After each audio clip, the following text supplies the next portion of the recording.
Dear student, previous problem में हमने metric को डिस्कस किया ऑन आर। अब हम डिस्कस करेंगे ऑन आर स्क्वायर। आपके इल्म में है कि आर क्या होता है। आर आपकी रियल लाइन होती है, ओके। और आर स्क्वायर क्या होगा? डेफिनेटली वो कार्टेशियन प्रोडक्ट होता है ऑफ टू रियल लाइंस का, और जिसको आप एक्स वाई प्लेन भी कहते हैं। X Y plane in fact equivalent होता है आर स्क्वायर के। मीन ऑर्डर पेयर्स में जो एलिमेंट आते हैं एक्स वाई से, एक्स जोन सा है वो भी रियल नंबर होता है, वाई भी रियल नंबर होता है। तो ये एक्स वाई प्लेन में अब हम मीट्रिक को डिफाइन कर रहे हैं through this non negative function. ये आपके पास फंक्शन गिवन है, p1 x1 y1 दो पॉइंट्स हैं, उनके इन बिटवीन जो डिस्टेंस फंक्शन होगा वो इस तरह डिफाइन है। अब इस डेफिनेशन को हमने देखना है कि इन पॉइंट्स के लिए ये एक्सियम्स ऑफ मीट्रिक स्पेस वो सेटिस्फाई होते हैं कि नहीं। अगर वो सेटिस्फाई होते हैं तो हम कहेंगे कि ये भी एक मीट्रिक स्पेस हो जाएगी under this define distance function.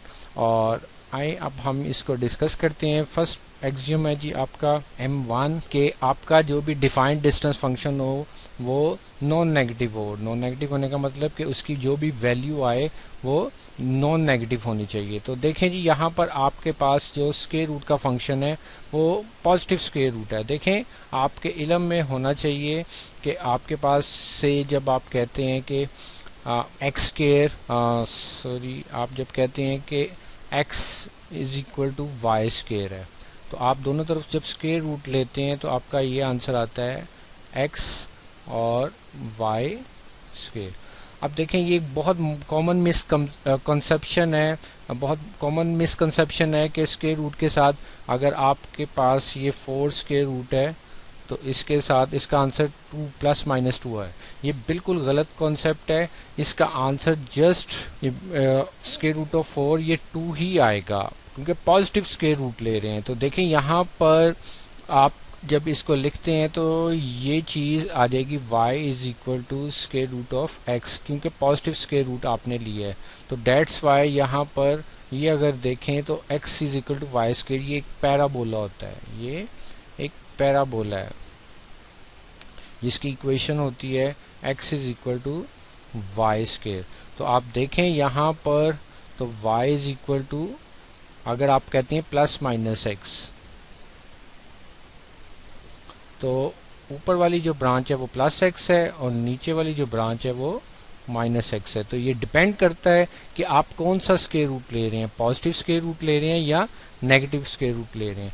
अगर तो आप पॉजिटिव और माइनस दोनों स्क्वायर रूट ले रहे हैं तो फिर 4 का आंसर प्लस माइनस 2 ही आएगा, और अगर आप माइनस स्क्वायर रूट ऑफ 4 ले रहे हैं तो माइनस 2 है, और अगर प्लस स्क्वायर रूट ऑफ 4 है तो ये 2 ही आएगा। तो ये आइंदा से आप नेक्स्ट टाइम जब भी आपके पास स्क्वायर रूट आए तो उसको आप डिस्कस कर लें, उसको देख लें केयरफुली कि वो पॉजिटिव स्क्वायर रूट है या नेगेटिव स्क्वायर रूट है। तो देखें, यहाँ पर जो गिवन है वो पॉजिटिव स्क्वायर रूट है। ओके, पॉजिटिव स्क्वायर रूट है तो डेफिनेटली इसका आंसर पॉजिटिव ही आएगा, अनलेस अदरवाइज के इनसाइड कोई नेगेटिव क्वांटिटी ना हो, अदरवाइज वो कॉम्प्लेक्स नंबर्स में चला जाता है। एनी हाउ, यहाँ पर देखें इनसाइड रियल नंबर्स हैं और उनके स्क्वायर हैं। स्क्वायर रूट ऑफ पॉजिटिव ही है, अंदर भी सारे स्क्वायर रूट हैं, वो भी ये भी पॉजिटिव क्वांटिटी है, क्योंकि स्क्वायर हमेशा नॉन नेगेटिव होता है, ये भी पॉजिटिव है, तो ओवरऑल ये पॉजिटिव ही होगा। देखें मसलन इसको हम इस तरह देख लेते हैं। आपका देखें फर्स्ट क्या है जी, स्क्वायर रूट के इनसाइड x माइनस, तो x1 माइनस x2 का स्क्वायर, ये भी क्या है जी, हमेशा पॉजिटिव है। सेकंड क्या है जी, y1 माइनस y2 का स्क्वायर, आप देख रहे हैं ये भी नॉन नेगेटिव है। ओके, दो नॉन नेगेटिव हैं तो इनको अगर ऐड करें ऑन एडिंग तो क्या आएगा जी, x1 माइनस x2 का square plus y1 minus y2 का स्क्वायर। आप देख सकते हैं कि दोनों को स्क्वायर्स करके और दोनों स्क्वायर्स को ऐड भी किया तो फिर भी आपके पास नॉन नेगेटिव क्वांटिटी आएगी। ओके, अब अगर नॉन नेगेटिव है तो इधर से आप इनका स्क्वायर रूट लें, तो स्क्वायर रूट लेंगे तो फिर भी ये नॉन नेगेटिव ही होगा, क्योंकि आपने पॉजिटिव स्क्वायर रूट लेना है। तो पॉजिटिव स्क्वायर रूट लेंगे तो फिर भी ये नॉन नेगेटिव ही आएगा। स्क्वायर्स नॉन नेगेटिव, उनका सम भी नॉन नेगेटिव, और सम के बाद जो उनका square root positive square root वो भी नॉन नेगेटिव आएगा। तो देखें जी, यही डेफिनेशन आपकी किसकी थी, यही आपके डिस्टेंस फंक्शन की, गिवन डिस्टेंस फंक्शन की यही डेफिनेशन है। तो यहाँ पर आप कह देंगे कि d of P1 and P2, distance between two points, वही बात कि distance between two points on a plane P1 P2 वो क्या है, नॉन नेगेटिव, जो कि बहुत ही एक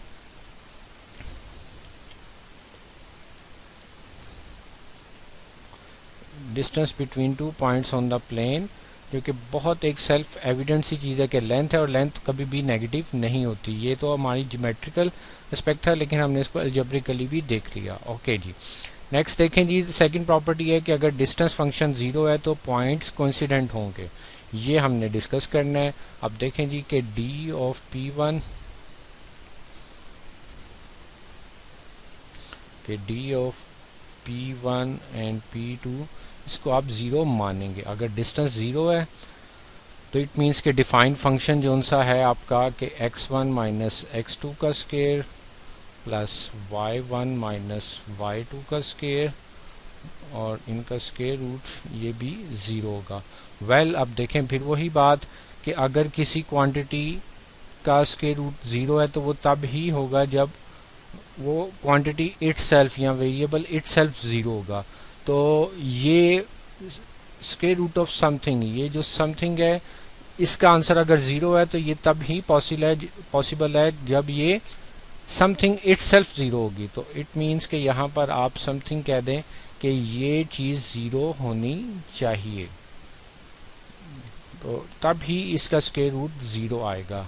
ओके जी, आप देखें नेक्स्ट एक बड़ी इंटरेस्टिंग फिर एनालॉजी हम यूज़ करेंगे कि sum of two square zero, non negative quantity plus non negative quantity, फिर अगेन आंसर उसका ज़ीरो आ रहा है। ओके, देखें नॉन नेगेटिव कभी भी दो पॉजिटिव नंबर से x प्लस वाई है, अगर ये दोनों पॉजिटिव हैं तो कभी भी इनका आंसर ज़ीरो नहीं आ सकता, ये इनकरेक्ट है। ये तब ही ज़ीरो होंगे अगर या तो ये ऑपोजिट साइन हो इनके, या फिर ये है कि दोनों ज़ीरो हो, या ऑपोजिट साइन हो या दोनों खुद ज़ीरो हो, तो फिर इनका आंसर ज़ीरो आएगा। अब देखें यही बात यहाँ पर है कि ये डेफिनेटली नॉन नेगेटिव है, ये भी डेफिनेटली नॉन नेगेटिव है। तो non negative plus non negative is equal to zero है, तो ये तब ही पॉसिबल है। अगर ये नेगेटिव होगा तब भी स्क्वायर इसका पॉजिटिव हो जाएगा, ये नेगेटिव है तो इसका भी स्क्वायर पॉजिटिव, तो फिर पॉजिटिव पॉजिटिव कभी भी ज़ीरो नहीं हो सकता। ये तब ही पॉसिबल है जब दोनों खुद ज़ीरो हों। तो इट मीन्स कि यहाँ पर x1 माइनस x2 का स्क्वायर ज़ीरो होना चाहिए एंड y1 माइनस y2 का स्क्वायर ये ज़ीरो होना चाहिए। ओके जी, अब ये ज़ीरो है तो अब देखें फिर वही बात, किसी भी क्वांटिटी का स्क्वायर है वो ज़ीरो तब होगा जब वो क्वांटिटी इटसेल्फ ज़ीरो होगी। तो यहाँ पर ये चीज़ तब ही ज़ीरो, इसका स्क्वायर तब ही ज़ीरो होगा जब ये खुद ज़ीरो होगा। कोई ऐसा नंबर नहीं है मैथमेटिक्स में अदर देन ज़ीरो के जिसका स्क्वायर भी ज़ीरो हो, इस तरह भी आप इसको समझ सकते हैं। तो इट मीन्स कि ये चीज़ को भी ज़ीरो होना पड़ेगा। ओके जी, यहाँ पर ये है तो इस मीन्स के x1 is equal to x2 आ जाएगा and y1 is equal to y2 आ जाएगा। ओके जी, अब इनको हम पॉइंट्स की फॉर्म में लिख देते हैं, ऑर्डर पेयर्स की फॉर्म में। दिस इम्प्लाइज डैट के x1 वो ऑर्डर पेयर में ये x2 के इक्वल आ जाएगा, और इसी तरह ये y1 है, ये ऑर्डर पेयर में y2 की इक्वल आ जाएगा।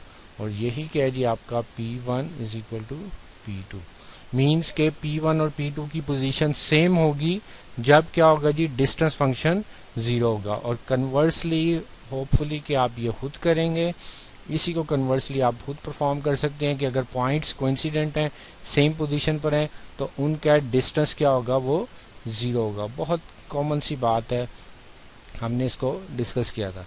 अब आए जी थर्ड प्रॉपर्टी क्या है, M3 सिमेट्रिक प्रॉपर्टी है। सिमेट्रिक प्रॉपर्टी क्या है जी कि अगर distance between first to second अगर वो सेकंड टू फर्स्ट के इक्वल होगा, तो ये हमने प्रूफ करना है।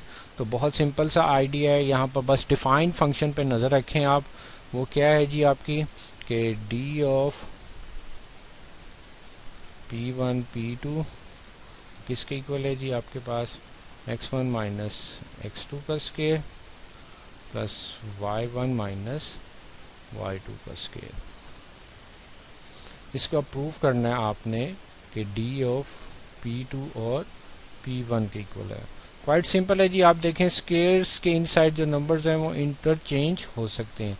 फॉर एग्जांपल देखें, आपको पता है अगर आप कहते हैं x माइनस वाई का स्केयर, वो डेफिनेटली y माइनस एक्स के स्केयर के इक्वल होता है। तो यही चीज़ हम यहाँ पर यूज़ करेंगे।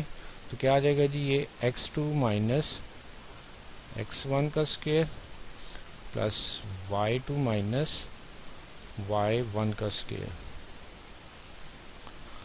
वेल जी, अगर P1 P2 था तो x1 और y1 पहले पोजीशन पर था, तो इट मीन्स अगर x2 पहली पोजीशन पर आ जाएगा तो इधर P2 फिर पहली पोजीशन पर आ जाएगा। तो dP2 और dP1, अगर ये डेफिनेशन इस पे अप्लाई करेंगे तो ये सिचुएशन बनेगी। तो इट मीन्स के distance between P1 P2 means के P1 का P2 से डिस्टेंस और P2 का P1 से डिस्टेंस वो इक्वल है। ये सिमेट्रिक प्रॉपर्टी भी प्रूव हो गई। ये बहुत सिंपल सी बात आपके एक्स वाई प्लेन में ये एग्जिस्ट करती है। अब आए जी फोर्थ प्रॉपर्टी सॉरी, वो क्या है जी, आपकी ट्राइंगुलर इनइक्वालिटी। ट्राइंगुलर इनइक्वालिटी में हमने प्रूव करना है कि अगर डी ऑफ P1 P2 हमने लिखा है तो उस अगर एक थर्ड पॉइंट इंट्रोड्यूस करवा दें इन बिटवीन दीज टू, तो वो क्या होगा जी, वो उनका डिस्टेंस दो पॉइंट्स। देखिए क्वाइट सिंपल, हम यहाँ पर पहले भी डिस्कस कर चुके हैं, एक दफ़ा फिर देखेंगे कि अगर P1 और ये P2 है, अगर ये थर्ड पॉइंट इनके इन बिटवीन इन्हीं की लाइन के ऊपर आ जाता है तो हम इसको कहते हैं कोलिनियर पॉइंट।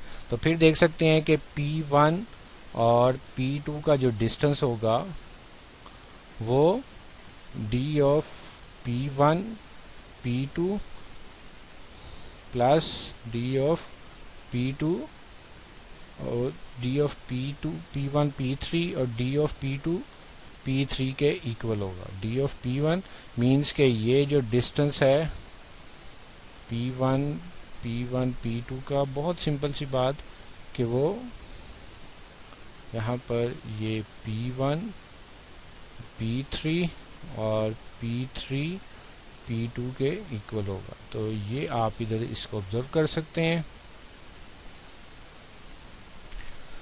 वेल यही चीज़ हमने इसको डिस्कस करनी है। दो केस वन, इसका अभी हम इसको ज़रा ज्योमेट्रिकली ही देख रहे हैं। हम लेटर ऑन जब मिन कॉस्ट की इनइक्वालिटी हम लेटर ऑन जब स्टडी करेंगे तो फिर इसको हम अलजेब्रिकली भी एनालिसिस के थ्रू भी इसको हम डिस्कस कर लेंगे।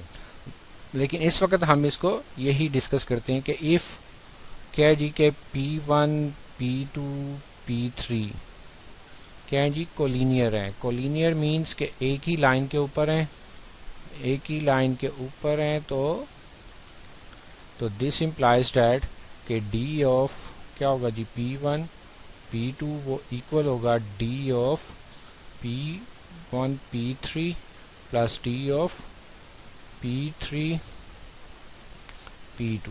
इसको नंबर 1 कह दें। और सेकंड क्या है जी कि अगर ये कोलिनियर ना हो, अगर ये क्या हो जी, कोलिनियर ना हो, केस 2 हम डिस्कस करते हैं कि if P1 P2 P3 are क्या है जी, नॉन कोलिनियर। नॉन कोलिनियर का क्या मतलब है जी, बहुत सिंपल सी बात कि एक ही लाइन में ना लाई करें। अब देखें वही बात, आपका ये एक्स वाई प्लेन है, एक पॉइंट ये है, एक पॉइंट ये है और एक ये है। तो अब देखें अगर P1 मैं कहता हूँ ये P3 है और ये P2 है, तो इनको ज्वाइन करें तो एक ट्रायंगल बनेगी। तो बहुत सिंपल सी बात है कि अब आप देख सकते हैं कि बहुत फंडामेंटल प्रॉपर्टी है मैथमेटिक्स में, ज्योमेट्री में, और आपको नज़र भी आ रही है, क्वाइट सेल्फ एविडेंट है कि P1 का P3 से डिस्टेंस प्लस P3 का P2 से डिस्टेंस वो ग्रेटर होगा P1 P2 से। मीन वही बात कि sum of sides, sum of length of sides of two sides, बहुत सिंपल सी बात है कि sum of two sides length must be greater than the length of third side की length sum of two other sides उससे less होगी उनकी length से। तो देखें जी यहाँ पर यही चीज़ हमने लिखनी है। अगर नॉन कोलिनियर है तो इट मीन्स के डी ऑफ P1 P2 का डिस्टेंस डेफिनेटली लेस होगा कि P1 और P3 का डिस्टेंस प्लस P3 P1 के P2 के डिस्टेंस के।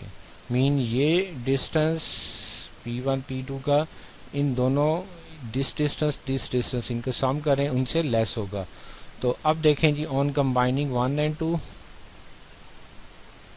ऑन कंबाइनिंग 1 एंड 2 हम क्या कह सकते हैं जी, इनको कंबाइन करें तो क्या देगा कि d of P1 P2 less than और इक्वल टू, ये less than and equal to नहीं कहना और कहना है, मीन दोनों पॉसिबल हो सकते और एंड का आपको पता होना चाहिए। ये और की कंडीशन है P3 plus P3 P2 means के 3 पॉइंट्स हैं इन यूक्लिडियन प्लेन आपका R2 प्लेन में। तो दो ही कंडीशन है, या वो तीनों कोलिनियर होंगे एक ही लाइन के ऊपर आएंगे, या वो तीनों एक ट्राइंगल बना देंगे अगर उनको ज्वाइन करेंगे। तो देखें जी ये हमारी सिचुएशन प्रूफ हो गई, ये है ट्राइंगुलर इनइक्वालिटी। तो देयरफॉर आप कह सकते हैं कि R2D is a matrix space. यही हमने इसको प्रूफ करना था क्योंकि ये सारी प्रॉपर्टीज़ को सेटिस्फाई कर रही है। नेक्स्ट टाइम हम किसी और मैट्रिक के साथ, किसी और सेट के साथ इसको डिस्कस करेंगे।